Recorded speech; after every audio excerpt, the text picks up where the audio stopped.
नमस्कार, आप देख रहे हैं 5 की बात और मैं हूं नगमा। आज 5 की बात में सबसे पहले बात कर्नाटक की, क्योंकि कर्नाटक के 2 अलग अलग शहरों में ईदगाह मैदानों में गणेशोत्सव को लेकर एक बहस चल पड़ी और मामला अदालत तक पहुंच गया। तो गणेशोत्सव मनाने की मांग को लेकर माहौल अब तक गर्म है। बेंगलुरु के ईदगाह मैदान में गणेश पूजा की इजाजत नहीं मिली है और सुप्रीम कोर्ट ने यहां पे यथास्थिति बनाए रखने को कहा है, यानी अभी पूजा नहीं की जा सकती। लेकिन हुबली के ईदगाह मैदान में राज्य सरकार ने इस समारोह की इजाजत दे दी है।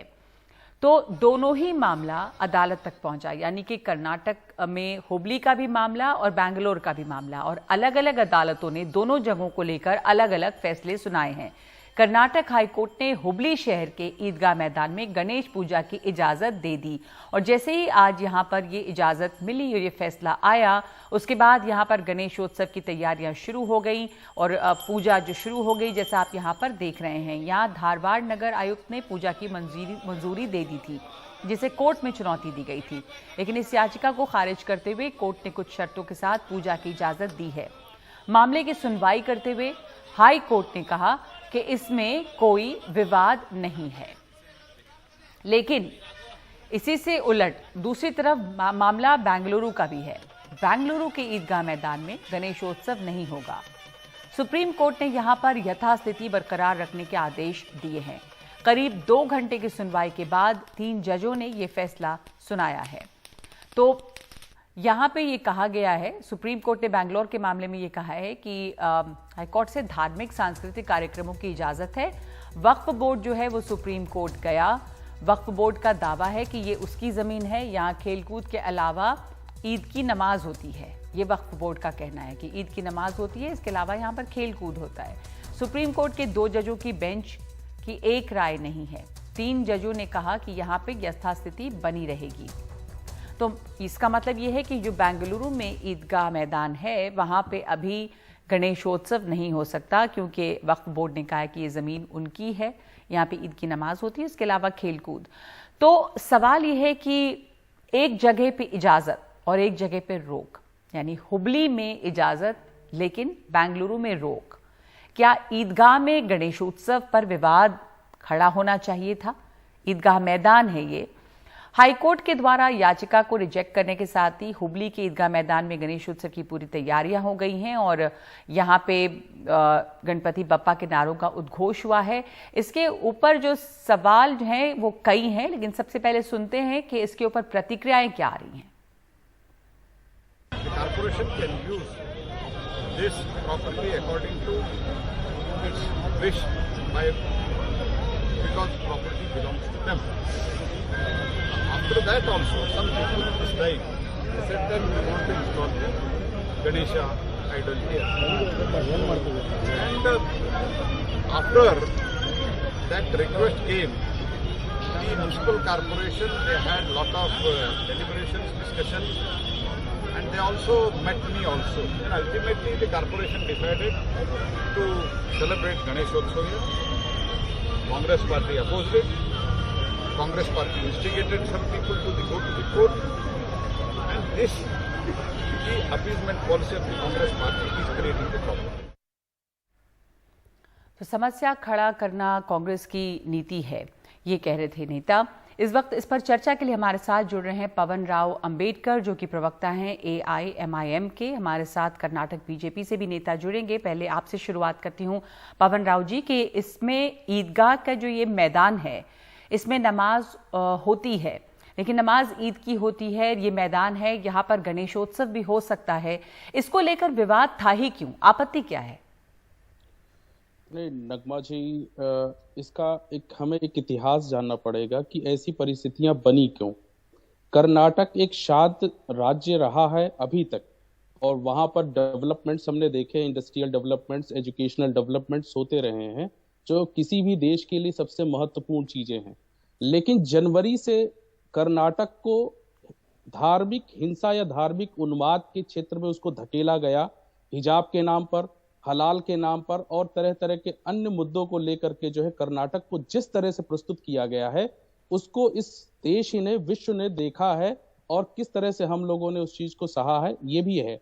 अब ये ईदगाह का जो मामला आ रहा है, इसके लिए मैं आपको 3 कोटेशंस आपके सामने रखना चाह रहा हूं कि इसके पीछे हिस्टोरिकली क्या बैकग्राउंड है, ऐसा क्यों किया जा रहा। First quotation, no power on earth could keep Muslims in Hindustan. They should have to quit this country. They should have to quit this country. If they were made to stay here, the responsibility would be the government's, and the Hindu community would not be responsible. ये quotation, ये statement Golwalkar साहब ने 6 दिसंबर 1947 को दिया। मैं दूसरे quotation पे आता हूं जी। Hindus don't waste your energy in fighting the Britishes. Save your energy to fight our internal enemies that are Muslims, Christians and communities. ये गोलवालकर साहब का कोटेशन है। मैं आ रहा हूं नगमा जी, मैं गोलवालकर जी ने 1947 में कहा, इसको आप अभी क्यों ले रहे? ये तो बहुत सालों से आपने कहा बैंगलोर का माहौल अच्छा था, तो अचानक क्या हो गया? बिल्कुल मैं आ रहा हूं मैडम, एक स्टेटमेंट और सुन लीजिए quotation. It is not that since it's a Hindu Rashtra, Muslims are not allowed here. This statement given by mister Mohan Bhagwat ji. तो ये जो कोटेशंस हैं, ये कोटेशंस इस देश की जो विचारधारा है, जो आरएसएस की विचारधारा है, उस विचारधारा के आधार पर ईदगाह को चुना गया ताकि इस देश में कम्युनल राइट्स को बढ़ावा दिया जाए और कम्युनल हेट्रेड को बढ़ावा दिया जाए। आप कह रहे हैं कि बेसिकली आप कह रहे हैं कि दरअसल मंशा पे सवाल है, क्योंकि लगातार यहाँ पे सांप्रदायिकता को बढ़ावा दिया गया है। बिल्कुल, ये मंशा का ही सवाल है। अदरवाइज बहुत सारे ग्राउंड्स हैं जो ईदगाह के अलावा हैं। दूसरी बात है, जिस तरह से यहाँ पर लेकिन एक मिनट, लेकिन अगर आपको नहीं लगता कि अगर इसको हम टूल नहीं देते और कोर्ट नहीं ले जाते, ईदगाह मैदान है, मस्जिद नहीं थी, मैदान है, वहां पे खेलकूद भी होता है, वहां अगर गणेशोत्सव हो जाता, 2-3 दिन 4 दिन की इजाजत रहती, तो उसके बाद कोई दूसरा फंक्शन होता। इसको इतना बढ़ाना, इसके ऊपर विवाद खड़ा करना क्या सही था? क्योंकि क्या आप उसी एजेंडे को नहीं बढ़ा रहे सांप्रदायिकता के ये करके? नहीं, हम एजेंडे को नहीं बढ़ा रहे हैं। हम इस देश में जो कम्युनल जो स्थिति बन रही उसको हम खत्म करना चाहते हैं। हाई कोर्ट के आदेश को हम हार्टली एक्सेप्ट नहीं करेंगे। उसका कारण यह है, इनके इस डिसीजन ने एक नया मोड़ दे दिया है। और आपने देखा है, आपने क्या कहा कि आप हाई कोर्ट के आदेश को नहीं मानेंगे जो हुबली में यानी कि आदेश आया है, वहां गणेशोत्सव शुरू हो गया है? नहीं, मैं उसका रिस्पेक्ट इसलिए नहीं करता हूं क्योंकि आपने देखा है कि आज एक नया सीन वहां क्रिएट हुआ है। वहां पर सावरकर की फोटो को लगा करके पूजा गया है। क्या यह धार्मिक कार्यक्रम है या राजनीतिक स्थल बनाया जा रहा है? यही मैं कहना चाह रहा हूं।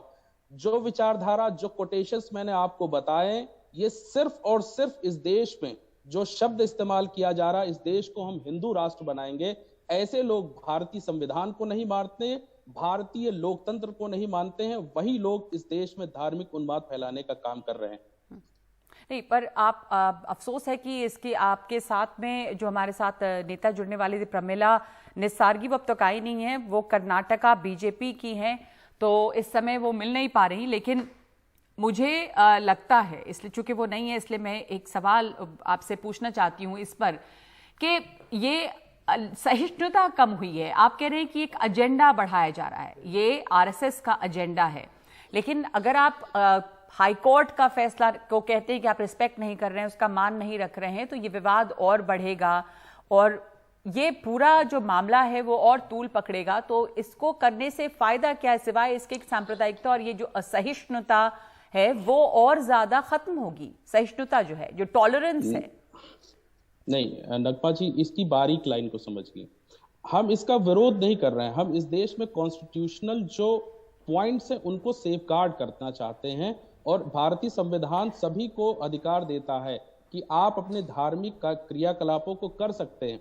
लेकिन अभी एक स्टेटमेंट में आपको एक कोटेशन और भी बताना चाहता हूं कि जैसे वक्फ की प्रॉपर्टी की बात आई है, अब जिस तरह से गणेश उत्सव मनाया जाएगा, यहाँ का जो नेचर है, नेचर ऑफ रिलीजियस एक्टिविटीज, उसको कहीं ना कहीं चेंज करने की शुरुआत की जा रही है। तो मतलब आप कह रहे हैं कि जो ये ईदगाह मैदान है, यहाँ पर धीरे धीरे इसकी जो नेचर है, यानी कि आगे चल के ये भी हो सकता है कि यहाँ पर ईद की नमाज न पढ़ने दी जाए, क्योंकि नमाज पढ़ने पे जगह जगह आपत्ति जताई जा रही है। निश्चित रूप से नगमा जी, सिर्फ ये कर्नाटक की ही बात नहीं है, ये मामला पूरे देश भर में ऐसा फैलेगा और जो लोग उन्मादी और धार्मिक कट्टरवादी लोग हैं वो सभी ईदगाहों एक और बताइए कि यहाँ पे एक और बात की इतिहास क्या रहा है, क्या इस मैदान में पहले कभी भी गणेशोत्सव, क्योंकि अब आप सांप्रदायिकता की बात कर रहे हैं कर्नाटक में, और खास करके बैंगलोर शहर जो कि इतना कॉस्मोपॉलिटन शहर है, जिसका नाम जो एक अलग वजह से जाना जाता रहा, एक IT हब के तौर पे जाना जाता रहा, वहां पे तमाम तरह के लोग रहते हैं, लेकिन सांप्रदायिक माहौल वहां पे बहुत बढ़ा है। पर उसके पहले क्या इन जगहों पे कभी भी कोई दूसरी पूजा हुई हो? भले ही मैदान ईदगाह मैदान के नाम से जाना जाता है, पर दरअसल एक मैदान है, तो पहले कोई इतिहास रहा है ऐसा? yes. मैं आपको एक बात, 1871 point to the graveyard on the ground and that in June 1965 the Mysore Waqf board declared it to be the waqf property. अगर हम उसको वक्फ प्रॉपर्टी कह रहे हैं तो इसका मतलब है कि वो एक रिलीजियस प्लेस है जहां पर एक पर्टिकुलर रिलीजन के लोग जाते हैं और अपनी जो है रिलीजियस सेंटिमेंट्स को वहां पर रखते हैं और अपनी बात रखते हैं। लेकिन क्या ऐसी सोच या मंशा आई कि लोग वहां पर गणपति उत्सव मनाने के लिए, गणेश उत्सव मनाने के लिए उन्होंने ईदगाह को ही क्यों चुना? ये मंशा सबसे ही खतरनाक नजर आ रही है। और जिस तरह से हाई कोर्ट ने ऑर्डर दिया है उससे बहुत सारे मामले निकल करके आएंगे और अन्य लोग भी डिमांड करेंगे। सिर्फ कर्नाटक राज्य में ही नहीं, पूरे देश में ही लोग डिमांड करेंगे कि ईदगाहों पर गणेश उत्सव या अन्य धर्म के कार्यक्रम को मनाया जाए, जिससे जो है आपसी सौहार्द खत्म होगा और कहीं ना कहीं जो है वैमनस्यता की स्थिति बन सकती है। इसे हमें रोकना चाहिए और तत्काल रोकना चाहिए। तो इसलिए जो बैंगलोर में इस समय यथास्थिति जो है वो बनी हुई है, बैंगलोर में इजाजत नहीं दी गई है, लेकिन हुबली में इजाजत इसकी मिल गई है, तो हुबली में गणेशोत्सव शुरू हो गया है। तो अब यहाँ पर जो गणेशोत्सव हो रहा है उसको आपको क्या लगता है पवन जी कि आप लोग उस पर, उसको आप कह रहे हैं कि आप रिस्पेक्ट नहीं करते इस फैसले का, तो आप चुनौती देंगे उससे? फिर अब रिस्पेक्ट इसलिए नहीं कर रहे हैं क्योंकि इससे कहीं ना कहीं रिलीजियस सेंटीमेंट, हाँ ठीक है, पर आगे की क्या आपकी होगी? क्योंकि यहाँ पे गणेश उत्सव शुरू हुआ है और आप कह रहे हैं कि गलत ट्रेंड हो गया एक शुरू, ऐसा दुनिया मतलब पूरे देश में इस तरह की मांग उठ सकती है, दूसरे की रिलीजियस जगहों पर पूजा करना या किसी दूसरे धर्म की पूजा अर्चना करना, ऐसी शुरुआत हो सकती है? नहीं, बिल्कुल। देखिए क्या है कि किसी भी बड़ी चीज की शुरुआत छोटी चीज से होती है। बड़ी घटना तब बनती है जिसमें लूप होल्स अगर मिल गए। ये एक ऐसा लूप होल है, कहीं ना कहीं पूरे देश में ये जो है नासूर बनने की तरफ बढ़ेगा। इसको रोकना चाहिए। ये वहां की राज्य सरकार की जिम्मेदारी है कि वहां पर ऐसी किसी भी एक्टिविटीज को बढ़ावा ना दिया जाए जो धर्म के नाम पर राजनीतिक रोटियां सेकने का काम करते हैं। ऐसा बढ़ावा देने के लिए अगर जी, हमारे साथ इस वक्त प्रमिला जी जुड़ गई हैं। प्रमिला नेस्सर्गी हैं जो कर्नाटक बीजेपी की नेता है। प्रमिला जी, आप हमें सुन सकती हैं? प्रमिला जी, आप सुन सकती हैं हमें? मैं आपको, मेरा बात आपको सुनती है नहीं? जी बिल्कुल, आपकी आवाज आ रही है। मैं आपसे ये पूछना चाह रही हूँ यहाँ पर, हाँ बिल्कुल सुन सकती हूँ मैं आपको। यहाँ पे हमारे साथ एक और मेहमान है AIMIM के, वो कह रहे हैं कि ये जो शुरू हुआ है कि गणेश पूजा हो रही है जो ईदगाह मैदान में, ये गलत ट्रेंड है। ऐसी मांग हर जगह से आएगी कि एक धार्मिक जगह दूसरे धर्म की है, वहां पर आप दूसरे धर्म का कार्यक्रम करें, तो ये जो है इनटॉलरेंस बढ़ाता है। आप क्या मुझे नहीं मालूम हुआ, मैं सुन रही हूँ। आप समझ पा रही मैं क्या बोल रही हूँ? मैं सिर्फ आपसे पूछ रही हूँ। I'm not able to hear you. Okay. Let's try and fix that. अगर आपको आवाज मेरी आएगी तो मैं आपसे दोबारा सवाल पूछूंगी।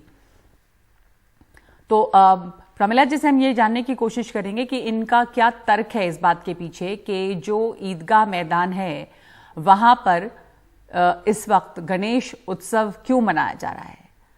प्रमिला जी, आप सुन सकती हैं हमें अब? तो मैं आप यही जानना चाहती हूँ कि कोई दूसरी जगह नहीं थी क्या गणेश उत्सव के लिए? क्यों ईदगाह मैदान में हो रहा है ये कार्यक्रम? तो आपका क्वेश्चन क्या है मुझे? ईदगाह मैदान में ये कार्यक्रम क्यों हो रहा है गणेश उत्सव का? हाँ, ये चामराजगढ़ का ईदगाह मैदान, चामराजगढ़ का ईदगाह मैदान मुझे अच्छी तरह मालूम है। मैं वहां पर MLA था उस समय। 1979 1 नवंबर तक सारा पूजा वहां चल रहा था। कॉम्पिटिशन, फ्लडलाइट मीटिंग सब वहां पर हो रहा था। क्या हुआ, नवंबर 1 1979 में पहली बार नवंबर राज्योत्सव, कन्नड़ राज्योत्सव एक बार और मोहम्मद का फेस्टिवल दोनों एक ही दिन आ गया। उस समय तक कुछ नहीं था, झगड़ा नहीं था। नवंबर वक्त दोनों फेस्टिवल एक समय आने वक्त मोहम्मद कहा हम यहाँ पर प्रार्थना करना है। कन्नड़ लोगों ने कहा, चामराजगढ़ के लोगों ने कहा नहीं, यह हम कर्नाटक राज्योत्सव करना है। इसलिए झगड़ा हुआ, फायर हुआ, 144 लगाया। फायर होने के बाद सुपरलेक्स लाइट हुआ। उस समय एक लेडी मर गया, लक्ष्मण नाम के एक लेडी मर गया। उस समय गरुड़ाचार्य वो कमिश्नर था, वो मुझे आकर बोला हमें फायर करने का आर्डर है। मैंने बोला करो, आपका काम आप कीजिए, मैं आपका काम करती हूँ। उस समय क्या किया, गरुड़ाचार्य ने आर्डर दिया, फायर हो गया, एक लेडी मर गया। उस समय प्रमिला जी, उसके बाद ये झगड़ा हो रहा है। प्रमिला जी, मैं अभी के झगड़े की बात पूछ रही हूँ आपसे। एक मिनट, आवाज में कोई समस्या भी है, प्रॉब्लम भी है। मैं आपसे पूछ रही हूँ अभी कि ये जो ईदगाह मैदान है बेंगलोर में, वहां पर कोर्ट ने भी रोका हुआ है कि गणेश उत्सव नहीं होगा, पर हुबली में अलाउ कर दिया है। क्या ईदगाह मैदान में गणेशोत्सव होना चाहिए था? क्यों? क्या दूसरी जगह नहीं थी, दूसरे मैदान नहीं थे वहां पे? मैं कह रहा हूँ दुर्भाग्य से ये काम ऐसा नहीं होना था। ये चामराजपेट में गणेश उत्सव का परमिशन देना था। 2 दिन का रोक दिया है, आज और कल, सिर्फ 2 दिन। हम परसों रख सकते हैं, परसों हम